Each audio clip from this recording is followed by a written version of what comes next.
Praise the Lord. கர்த்தருக்கு ஸ்தோத்திரம். இன்றைய வசனம்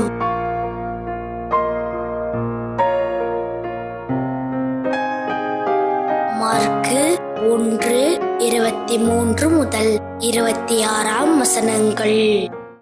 அவர்களுடைய ஜெப ஆலயத்திலே அசுத்த ஆவியுள்ள ஒரு மனுஷன் இருந்தான். அவன், ஐயோ, நசரேயனாகிய இயேசுவே, எங்களுக்கும் உமக்கும் என்ன? எங்களை கெடுக்கவா வந்தீர்? உம்மை இன்னார் என்று அறிவேன். நீர் தேவனுடைய பரிசுத்தர் என்று சத்தமிட்டான். அதற்கு இயேசு, நீ பேசாமல் இவனை விட்டு புறப்பட்டு போ என்று அதை அதட்டினார். உடனே அந்த அசுத்த ஆவி அவனை அலைக்கழித்து மிகுந்த சத்தமிட்டு அவனை விட்டு போய்விட்டது.